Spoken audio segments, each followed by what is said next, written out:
E Leonor Ferreira, quem convidas esta manhã para olhar as principais notícias? E esta manhã temos como convidado para comentar a revista de imprensa, o bastonário da Ordem dos Advogados, João Massano. Bom dia. João Massano, sei que olhou os jornais e escolheu 3 temas. Vamos começar por partes. O primeiro é um tema que está no Diário de Notícias e também no Correio da Manhã, que dá conta que as conclusões do relatório preliminar ao acidente do elevador da Glória são estas conclusões que estão em destaque. Esse é um tema que tem vindo a ser muito falado em todo lado e que se prende com a forma como as tarefas terão sido cumpridas naqueles dias que antecederam o acidente do elevador. Eu destaquei não pelo próprio acidente, que naturalmente é gravíssimo a questão de terem sido, por exemplo, dadas por cumpridas tarefas que não foram, mas pelo que poderá significar em matéria de cumprimento de tarefas em geral e não só naquele caso específico.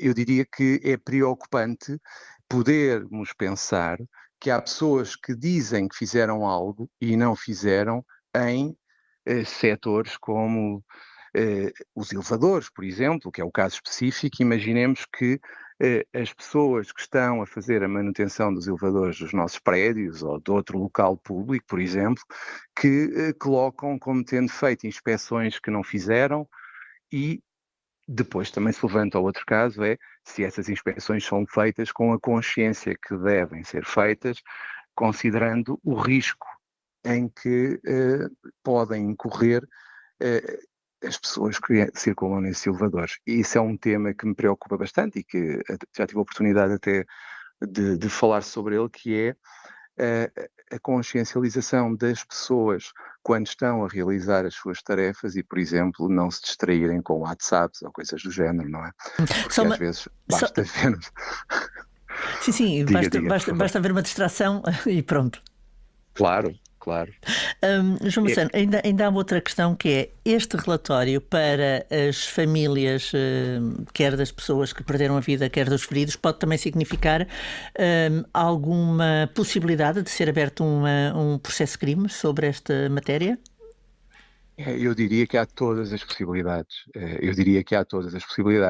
Se este relatório preliminar se confirmar, eu diria que os familiares das vítimas e outras pessoas que também foram vitimadas, mas que felizmente não morreram, essas pessoas têm todos os fundamentos para avançar e naturalmente o próprio Ministério Público, assim que tiver o relatório definitivo, tenho a certeza que vai abrir um processo de inquérito para perceber as responsabilidades de todos os intervenientes nestas situações, porque estamos a falar de a confirmar-se tudo, nomeadamente na questão da manutenção, mas não só, na escolha do cabo. Há uma série de circunstâncias que tem que se apurar quem é que poderia ter ou não feito algo para que aquilo não acontecesse.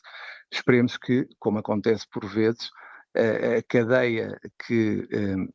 Porque um grande problema da responsabilização nestes casos é que nós, por vezes, temos uma estrutura tão complexa que depois ninguém é responsável. E é isso que eu creio que ninguém quererá que aconteça neste caso.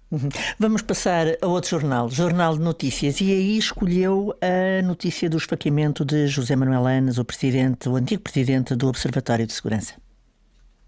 Sim, escolhi não pelo caso concreto, naturalmente fiquei impressionado pela violência de tudo o que aconteceu e pelas descrições que foram feitas em relação à situação, mas pelo que ela representa. Este é um caso que, por acaso, passa a redundância, surgiu na comunicação social.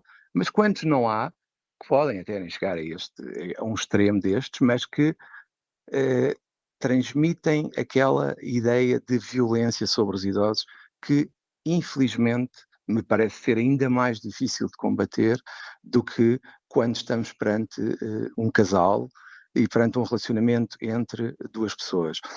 Porque a relação pai-filho ou filha é uma relação ainda mais complicada. Porquê? Porque é muito difícil para um pai denunciar um filho.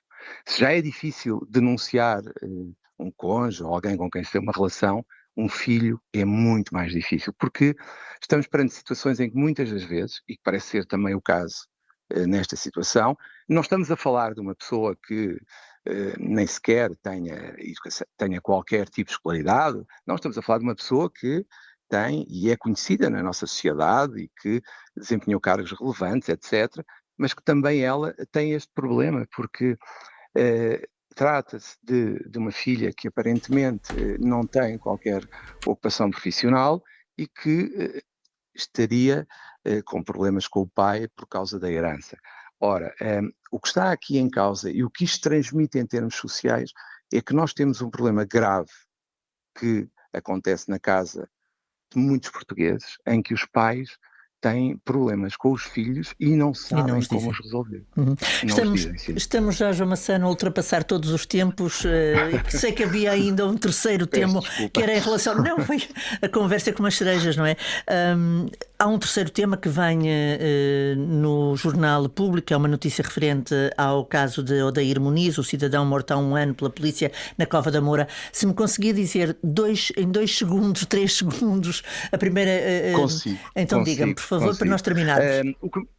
O que me preocupa mais é o título, ou seja, o facto de a tal arma branca ter surgido depois da morte do Odair.